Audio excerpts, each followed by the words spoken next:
Hey guys, it's Phil coming at you with another video. I hope everyone was doing well, everyone's safe, and everyone is doing things to take care of themselves, because I feel like even during this time, it's a lot of wondering what's going to happen, what's to come even, and what does studying even look like if you don't even have a test date, or if your test date's super far away and you were expecting it to be here. Like, what is it going to look like for you to get back on track? But before we get into that, I have super exciting news, and I was like, man, should I announce it or not? But one person passed their exam. Yes, people are still testing, and someone passed their exam, and that person was Kristen T. So congratulations to her. And it's exciting for me because I was just wondering, like, man, are people even testing her, or like, what's it going to look like? But yes, it's exciting to hear someone pass, and I know it's kind of weird because we used to have handfuls and handfuls of people passing, but one person passed, so yay, but now getting back into like to the mix of things is like,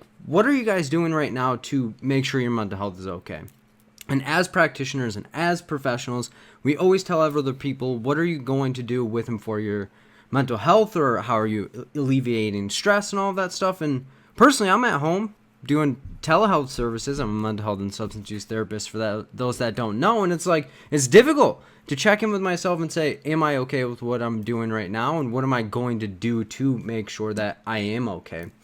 So if you're wondering, like, what does it even look like to develop self-care routines if you're not used to it? It's understanding, like, what can you do to decompress that's not entirely work-related and almost like personally related? So I have started to get back into reading. I'm not a good reader, meaning I don't read super fast, and I don't really enjoy reading a whole lot because I'm not that good at it. But we tend to focus on the things that we're really good at, but I'm trying to sharpen up my reading skills, and I'm pushing myself to do something that I otherwise wouldn't do, to show myself that accomplishments are happening. So when you aren't able to see the results at the end of what you're currently doing, it's difficult to give yourself credit and difficult to know if what you're doing is the right thing. But after I'm done reading, I'm excited, I'm pumped up, and I tend to read motivational things because it tends to build me up. It tends to get me excited. It tends to show that things are possible in the situation. So if reading's not your thing, maybe it's watching a TV show and you're like, well, I need to be productive 100% of the time. Not the case. Because at the end of the day, you watching that TV show may be more beneficial than if you were studying, or if you were talking to a friend, or were doing all these other things. Because a lot of times when you're talking to people nowadays, it's about things that may stress you out, or that may take you to a place that you don't want to go, or may feel like you're at work, you're like problem solving or crisis managing and all those things, and that's not what we need to be doing 100% of the time. So develop that mental health, check in with yourself, understand that if you're not studying as much as you feel you should, good. Because if you're not doing what you think you should be doing, it's not actually what you need to be doing. Because your body and mind often are on one accord of what you're focused on, and where your focus is going is where you want to ultimately go. So if your goal at this moment is to, let's say, take your exam, and your exam's 3 months down the road, you need to develop a scaling system. And some of y'all might be like, what the heck is scaling? It's taking what you would have done and spreading it out, or taking what you would have done and bringing it back in. So for some of y'all have emailed me and were like, yo, my exam was supposed to be in April. I was supposed to be able to take this. It should have already been behind me. Now I'm looking at July.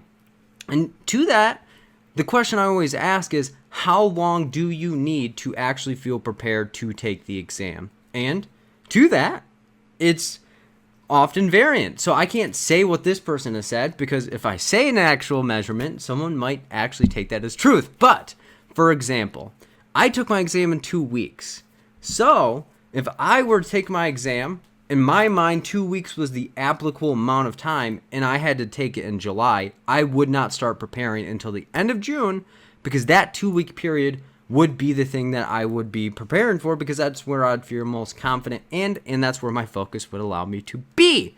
So that is what scaling would look like in the situation. But if you're like, I'm not really sure where to go, I don't really have a lot of people around me that can help and be with me in this situation, join us on Sundays for the study groups. And the next study groups that are coming up are 426, Ethics, 5.3, Practice questions. And we're not really going to go over the acronym, but I will explain the process of breaking down the questions and utilize the acronym.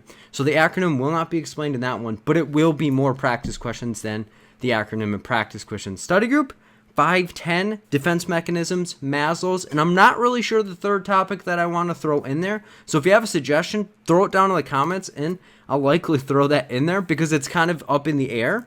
517, group and family therapy, and 524, meds and DSM-5. And if you want information or want to join those, send me an email at berda24@gmail.com. If you're interested in working with me on an individual basis for tutoring, I still do offer that. So send me an email at berda24@gmail.com or click the link in the description. I'll have my tutoring schedule in there, and it's a self-scheduling system.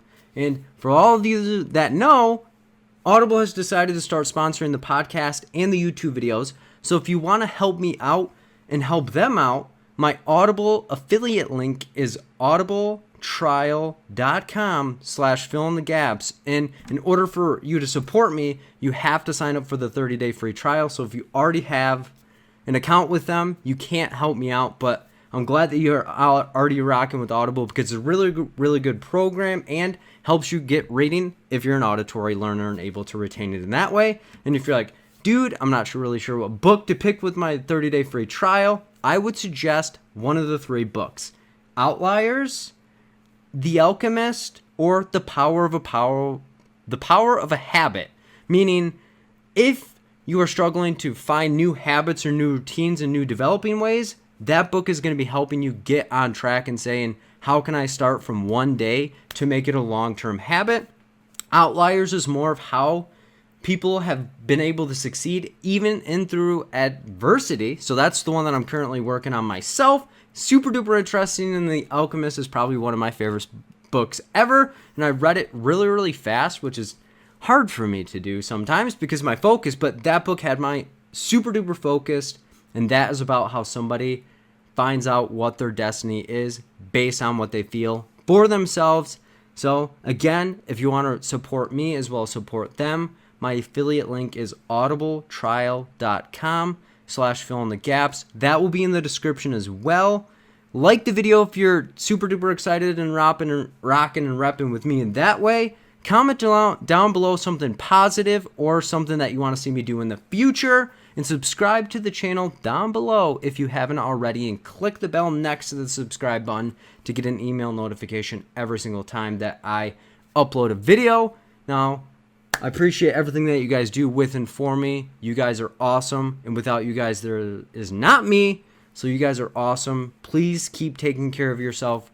Please keep preparing. Keep your guys' self on track. But please develop and rep and rock with self-care, because that is the only way that we're going to make it through this. Take care of your guys' self. Sit back, relax, enjoy this free study group, and peace out, guys. All right. Is studying the night before a good idea, or should I rest instead? This is going to depend on your personality style and what you utilize and find best. So it all depends on who you are and what works best for you. So it depends. And what does it depend on? I often see 2 different types of personalities. One, somebody that is okay with not doing things and finding it calming, and other people that if they're not doing something 100% of the time, it's distressing to them and it makes them more anxious. So if you fall in personality style 1 of where it's okay if you relax and it actually recharges you, then take rest. But I would recommend only doing a couple of things, maybe a couple of questions to make sure your sword is still sharp for war. Or if your personality style number 2, I do a couple more questions than personality style 1 because it's going to make you feel better prepared and that you actually accomplish something in that time rather than quote unquote doing nothing. So with that, it all depends on your personality style and what works for you and what does not work for you. Do you think working as a social worker for over a certain amount of years, say 5 or more, is a disadvantage in taking this exam? It can be, but it can also be a benefit. And I say it can be because if you're bringing your experience into the exam and trying to carbon copy and template the questions into your experience, bad moves, bad vibes. Why? because this exam's not asking you what your agency or what you've been doing over the last 5 to 10 years.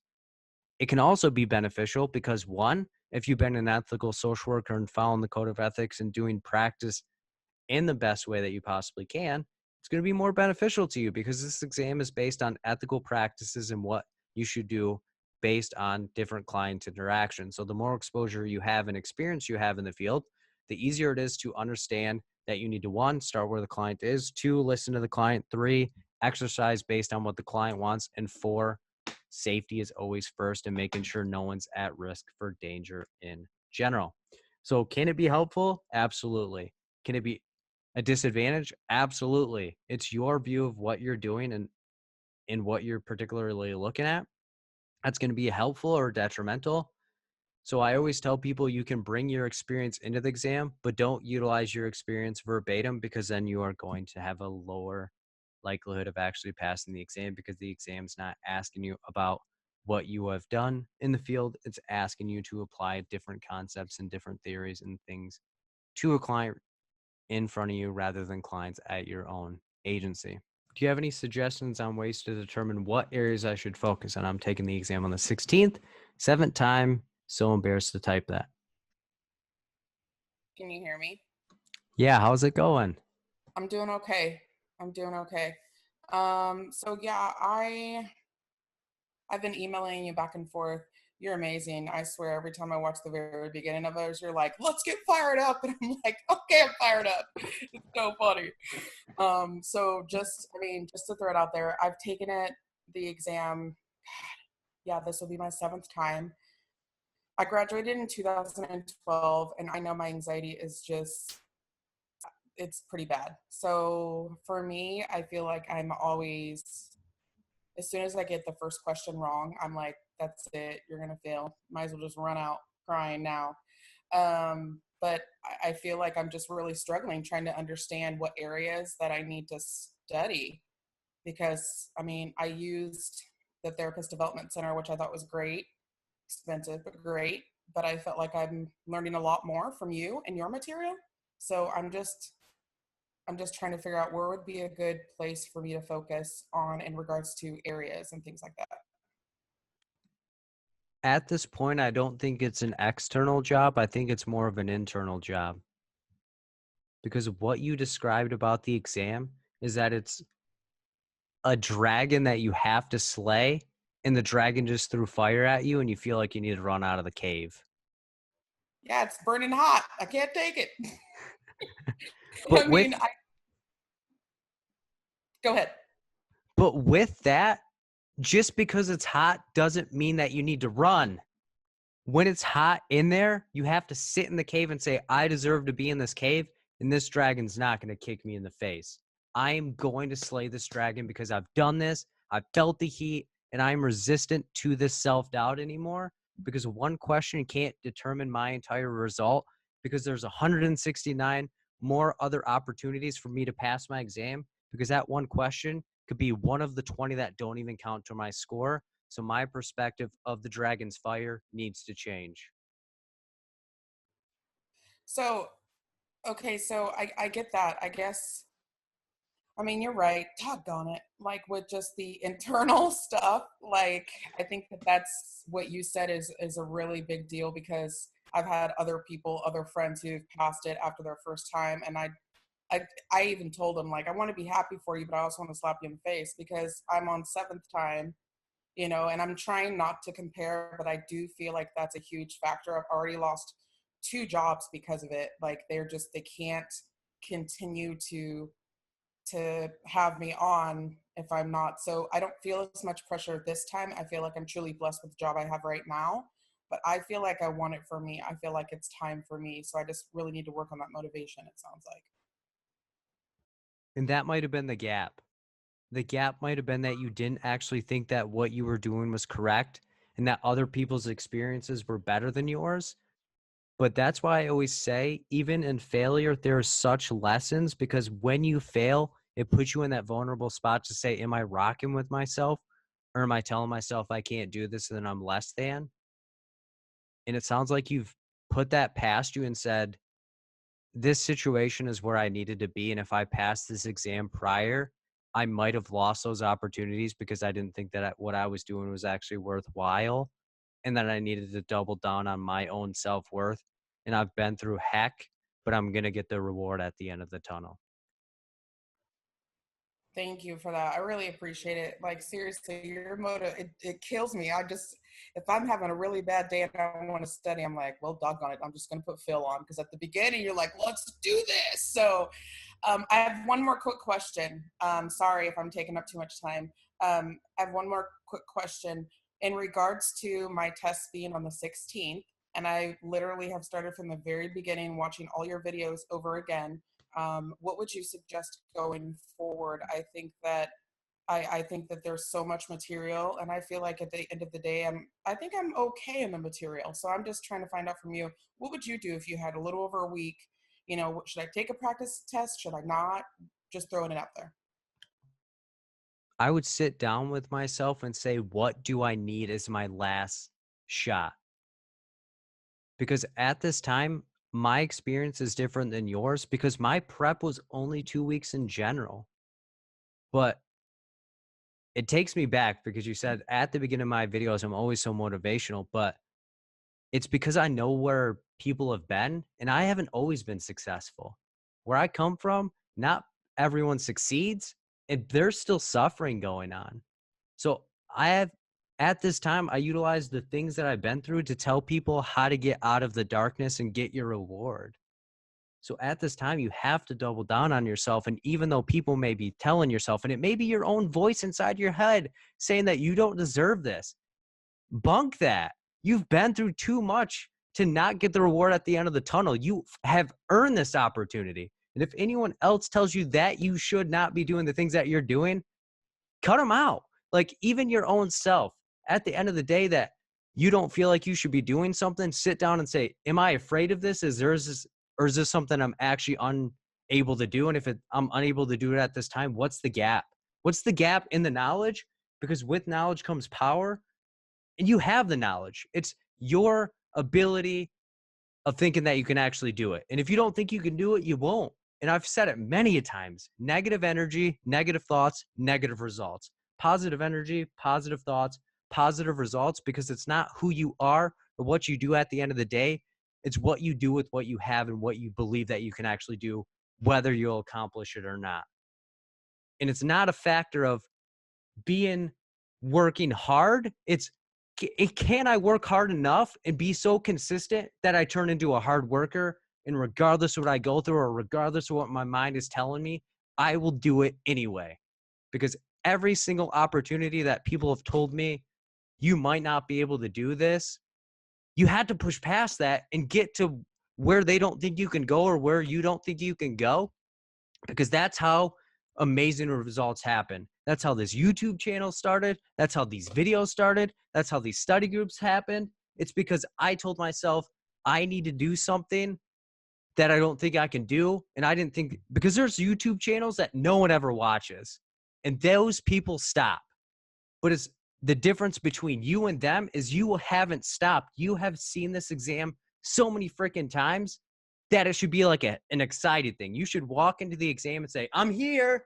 I'm here to get my reward this time because I haven't stopped. This dragon's breath has not burnt me enough to where I am stopping. So I don't think it's a matter of content anymore. I think it's a matter of stoking yourself up so high that you kick the front door in and you have to pay Pearson VUE money after you pass this exam because you're so fired up and you're so riled up that you almost get kicked out of the exam. And I remember the day that I passed my exam. I was sitting there, and like I said, I took 2 breaks, one at the middle and then one at the end, because I had to tell myself what you've been doing is what is going to be this result in here. And regardless, you left everything in this exam room. And when I passed the exam, I was pumping my arms. I was like, man, they're about to kick me out. But I was like, man, I have to cut this down because I'm not going to have them tell me I failed based on my reaction. So once I got out of that exam room, I texted my roommate and said, nothing's holding us down. We are going to not stop doing what we're supposed to do based on some punk exam. And then I called my mom and I said, we are never going to suffer again because that is not what is meant for us or for me.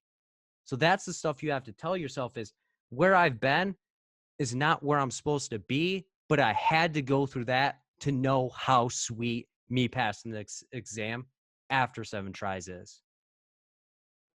I just gotta say, you preach, brother, because I'm dying right now. Like, I'm dying. But I just wanted to say thank you again so much. Like, your motivation comes through in many different forms, and I really feel like I'm gonna take a step back and just work on just the motivational fact. I really appreciate everything that you do. You are truly a blessing to many people, me included, all the way to Oregon. So thank you so much.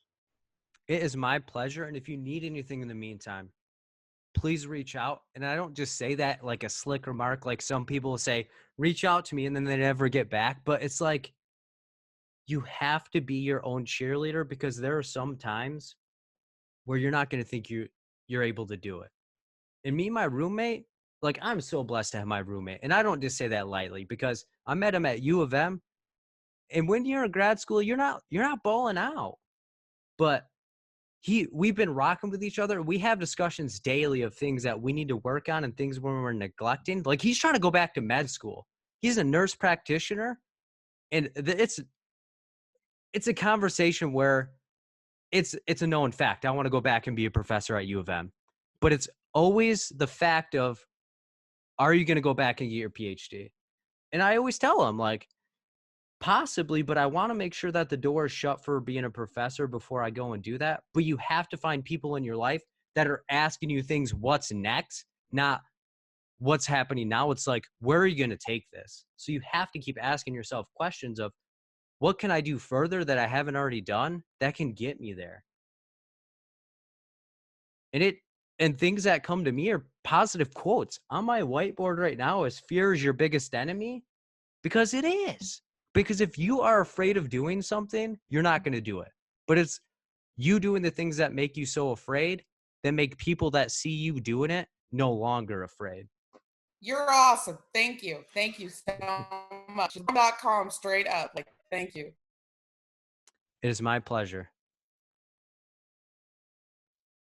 All right. How do you suggest not or stop second guessing questions? All right, let me read it again because I'll edit this out. How would you suggest I stop second guessing questions? That is where you have to reflect on, why are you second guessing the questions? Because from my work with people, it's typically 2 reasons, sometimes 3 reasons why people will second guess themselves. 1, they don't actually think that they can pass this exam.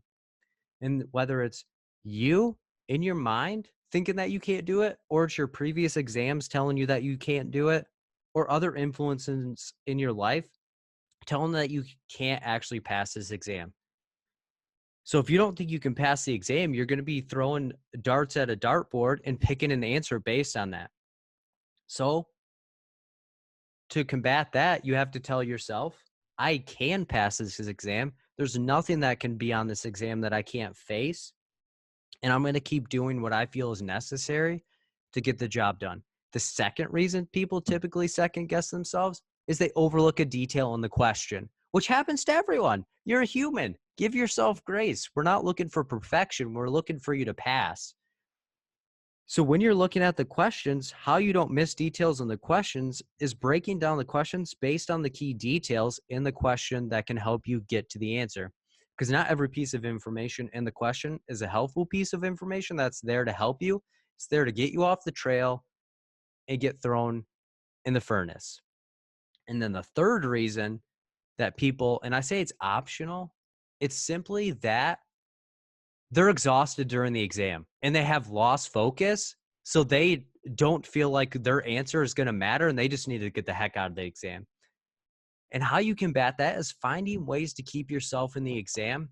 And what kept me in the exam is I fiddle with everything. I was fiddling with the marker in that exam because I knew it would ground me and keep me in there. I also told myself, what would I tell somebody that is going to take this exam? How to stay focused in this exam. So I remember why I did it. I did it for my family. And I said, if you can't sit your butt in this chair and focus for your family for 4 hours, what are you doing here? And that's the thing, is you only second guess yourself when you don't think you can do it, when you miss details, and when your motivation and focus during the exam is lost. So I would suggest just finding ways to combat it and understanding where's the root, uproot it, and plant it in the soil that's going to grow rather than kill it.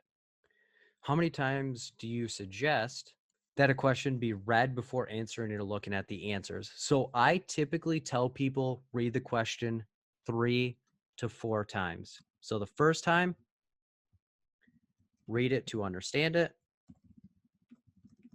Second, break it down. Third and fourth, compare your answers back to the question. Why? Because if your answer does not connect back to the question, it's going to lead you to getting the wrong answer because you're not answering the question based on the answers and you're not answering based on the question or what it's asking you to look at. So if you don't read it to understand it, you don't break it down, or you don't compare your answers back to the question, it's going to lead you to getting more detrimental results. And you may be saying, Phil, I only have a limited amount of time. That may be the truth, but that does not mean that you can't speed up your process. Like if you can read it, gloss over it, second time you're picking out the key details, third and fourth time, you're comparing the answer back to the question. It can be done pretty quickly if you make that your routine and practice. And like I said, practice to perform, because we're not practicing to become perfect. We're practicing to make it permanent. Because if it's not a permanent thing in your routine, when you get anxious, when you get riled up, when you get worried, or you put yourself into a shock mode, you're not going to be able to remember and recall it because it's not something that you've traditionally done prior to that. How to deal with ambiguity or not enough information on the question to feel confident in an answer. I've always found myself wanting more information on the question. Like I said, if it's not in the question, you don't add it. You do not assume, you don't jump to conclusions, because when you assume, it makes a butt out of you and me. So within what you're doing, you have to make sure what you're doing is leading you to getting to that result. So with that, how do you prevent yourself from wanting more information? You simply stick within the exam and say, this is the amount of information that I need. And the answer is on the page. I don't have to fill in the blank. I don't have to tell the question what it's supposed to do. I simply have to respect the question and utilize what is there. So people will traditionally try to answer the question before they even get to the answers. And when they do that, it leads to them being all spiked up. Or they're in this boat where they're like, I need more information to answer this question. And the answer may say, gather more information. And that would be the answer. Or it may simply be that you may want the information due to your own discomfort. So you have to be comfortable around the discomfort and know that the answer is on the page, not in your mind, because if it's in your mind and on the page, it's probably the correct answer. So that's how I'd answer that question in particular. Can I ask one more quick question? I know you're like, Kiana, please be quiet. No, go ahead. What's your question? So I had a quick question. I just real quick. If a person, say you have a 23-year-old lady, woman, mother, who's coming in for intake assessment, and they report that, yes, they actively use, but they're not reporting that it's an actual issue. And one of the questions, or excuse me, one of the answers is drug and alcohol treatment. You know, just, I mean, and hopefully you understand what I'm saying a little bit. So you're asking if there's substance use in the question, client doesn't want to focus on it, should I ship them to a referral source of a substance use agency? Correct. What would be the other answers? Kind of, one of the main ones was kind of ignore that because the client's not stating that that's a concern. So for me, why would we offer or refer for resources if the person doesn't see it as an issue? Well, Sorry. if there's no safety concern or anything like that, then we need to respect what the client wants, not what we think they want. See, I told you I was right. Okay, thank you. Sorry. You are welcome. Hi there. How is it going? Going fine. One of the questions that I have is that I'm legally blind, and I'm having trouble finding study material that is blind friendly. Do you know any suggestions? So that's tricky. So no visual aids at all? Um, I do have like books, but like you were mentioning earlier, I don't really like reading because it's just like takes me forever. Do you know of any audio or anything, or another way to study? So the only audio options that I know of are one, my study groups and my YouTube videos. I think the LEAP program has audio options as well, but oftentimes people tell me that they're super jargony. So I would definitely reflect on what you need and what in particular is your style of explanation. Because if you're looking for somebody to like hit it right to the point, it's probably not the LEAP book. But Okay. there's not too many audio ones. Like I said, I do audio stuff because that's how I learn. But yeah, I'm not aware of any other ones. Okay. Thank you. Yeah, I apologize. Like I feel incompetent right now, and I feel like I should be helping more. So I apologize. No, you're cool. Thank you. Of course. Sorry to, I guess, go again. One last question I have, and then. Oh, go ahead. Go ahead. I'm in Um, no rush, honestly. okay. So I've been studying, and there's one of when we were in grad school, our professor gave us this website called ATBS or something like that. Uh-huh.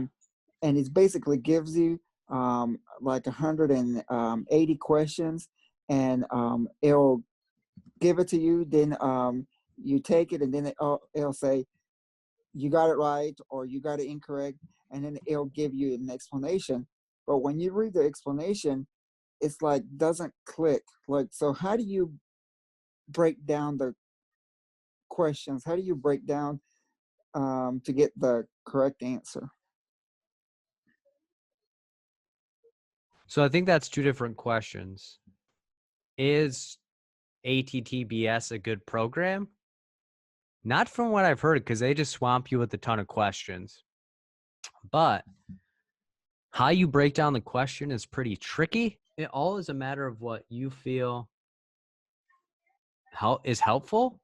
But if you're getting questions wrong and the rationale is not making sense to you, I would suggest figuring out and making your own rationales for why they are. Because when you have the answer, it's easier to make the rationale. But when you're breaking it down, make sure the answer is connecting to the question. Okay, thank you. Yeah, you're welcome. And like I said, don't feel bad for asking questions. That's why this is a thing. Hi, Phil. Hey, how's it going?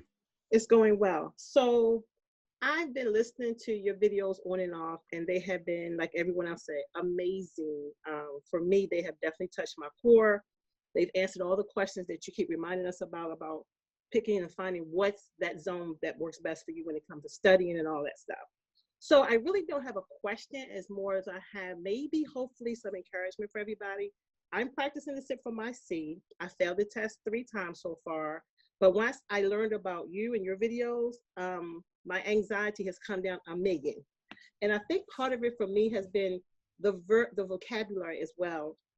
And listening to you just share with everybody and kind of really bring it down to simplest terms as possible. One of the things I just wanted to share that may maybe hopefully be encouraging to others is the verbiage that we use. I don't use the word studying anymore because when I use the word studying, it keeps my anxiety high. It takes me off my rockers. So I just keep using the word that I am just reviewing. And it definitely tones it down for me. And as I'm reviewing, it's even helping me to link me even the more with the whole process of learning the diagnosis all over again, because where I work in a mental health clinic. I do community-based services. And so most of my clients are pretty much just depression or anxiety. But even going through your courses is helping to help me hit refresh buttons like, oh, that's right, I remember this, I remembered that. And so I take my test in about a week and a half from now, but every day I plan to study for just 2 hours. I'm not going to go off the deep end. Like I said, I'm just refreshing, recalling, reviewing, but not studying as if it's the first time. So for me, again, just listening to you. I've been listening to your videos all day long. I'm in this study with you, but I got you on my TV from a few months ago. And I've just been listening to questions and watching the questions while I'm just moving around, doing some other things. I just keep hearing refreshing moments. So I just want to take a few minutes just to share that pretty much. And of course, I'll hit you up and let you know how to do on the test. But my thing is, I'll take this test till I pass it. So it doesn't make me any difference. I'm going to pass it sooner or later, for sure. But I truly believe this time I'm definitely going to pass it, though, because you have definitely helped to restore my confidence. That's all I wanted to say. Thanks. It is my pleasure, and I thank you for sharing that, because it's one thing for me to say that it works, but it's another thing for someone else to say that it does help, because it just shows that the impact that myself and the community, which involves all of you, is making, you know? Mm-hmm. And self-care is definitely a big thing right now in going through this whole process. I'm a personal advocate. I do something called hashtag S5 self-grace. It's something I'm working on as I even teach it to my clients. And part of it is that number one step to me is the self-acceptance. Like you said, accepting the fact that, okay, you could pass or you could fail, one or the other. And what do you tell yourself after that? You're still gonna kick that door down one way or another. So you just have to choose to love this process, because it's all about you no matter what. Because once you do pass, can't nobody take it away from you, you know? So thanks again for letting me share. You are welcome. Hi, Phil. It's Valerie here. Wanted to tell everyone about my experience with the study group. Do you want to share, and are you ready? Okay, can you hear me now? Yeah, how's it going? Really, really good. I'm feeling great. I am so glad it is over. I'm so glad it's over. And just wanted to say thank you so much. The study group was very helpful. I remember the first one I took, I was like, okay, I don't know if this is really going to be helpful. Most of the questions I got wrong, probably 7 out of 10 questions I got wrong. In the second study group, I probably got 6 out of the 10 wrong. And I just, it wasn't until like maybe my 5th or 6th study group where I only got 2 out of 9 incorrectly. And I was just like, I don't know if this is really going to help me, but I kept going. I printed out all of my study groups and I kept studying them and looking them over. And Phil's videos, I would just play and listen to all the time. Even when I wasn't paying attention, I would listen to them in the car. A few nights I even would turn them on and just listen to it in bed, because that way I feel like a lot of this stuff was getting into my subconscious.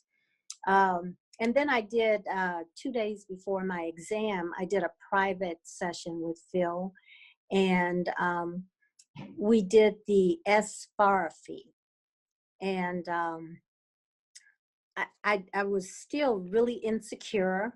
And Phil kept saying, you have to trust your judgment. You have to trust yourself. Just trust yourself. You're doing it right. And I'm like, well, no, I just really felt like I was not getting it. But then, and I also remember Phil saying to keep yourself busy. If you have anxiety, all of this nervous energy, do something, tap your pen or do something like that.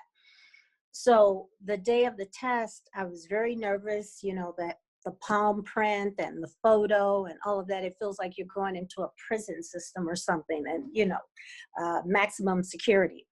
But it was very anxiety provoking. But when I got inside and I sat down, I really didn't do the pen thing, but I started rocking my chair. And as I started taking the test, I continued to rock my chair. And then I found myself, I took my shoes off, and it felt like I was at home doing the study group.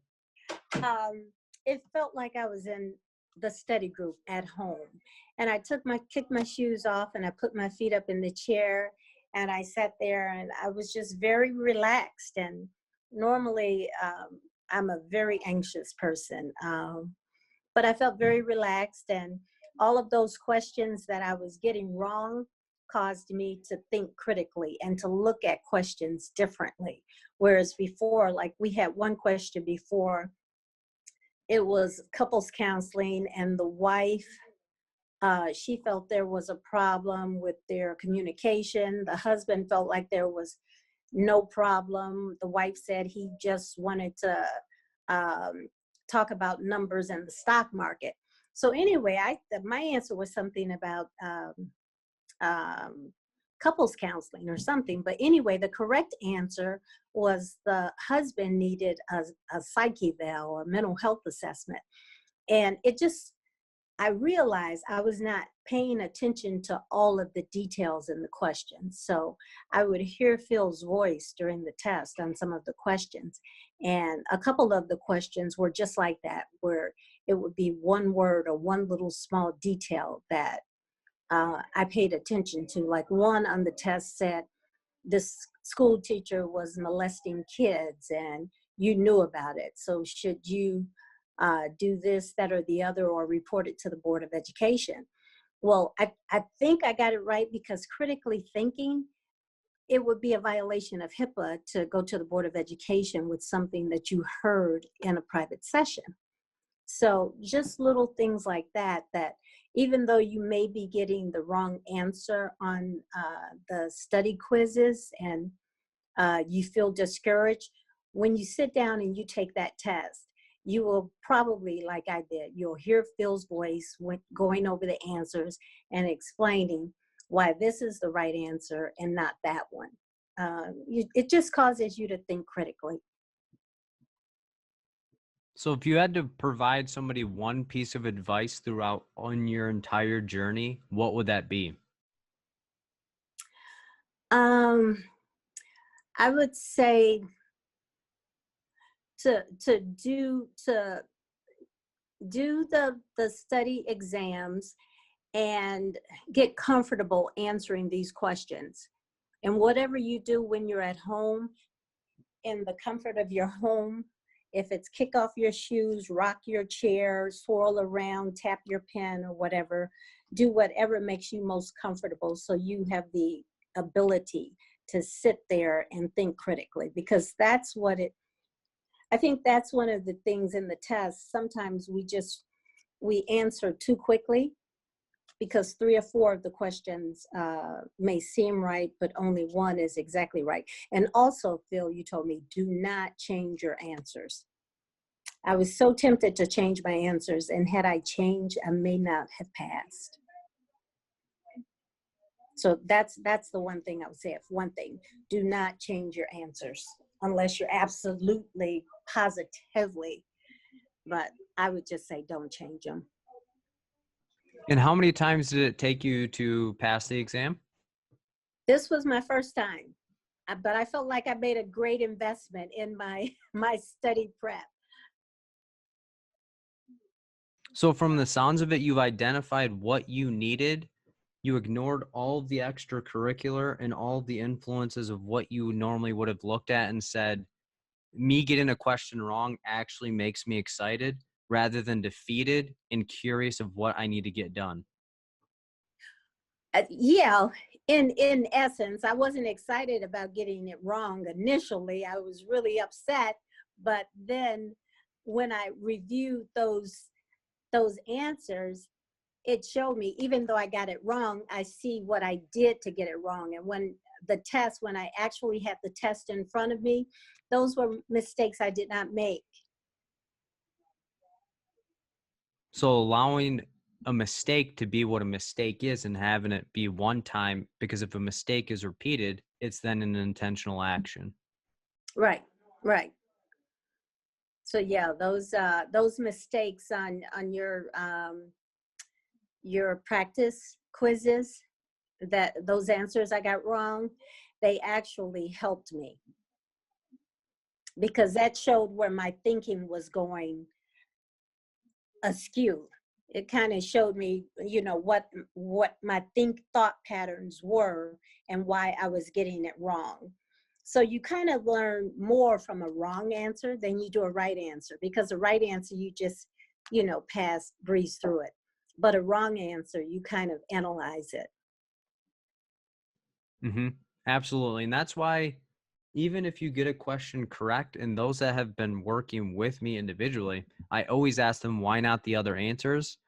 Based on the fact that if a small detail changed in the question, you would know why the other answers would be a possible answer with and for that situation.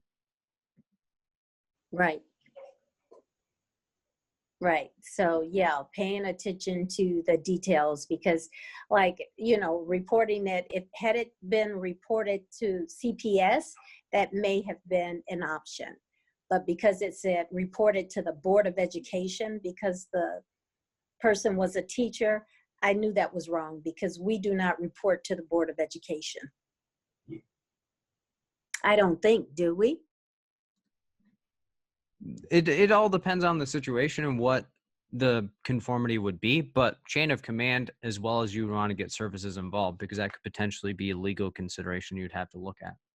So that's Okay. where peeling back and utilizing a situation and changing details to form to a certain answer is kind of difficult to do, because you don't have all of the details as you would in a current situation.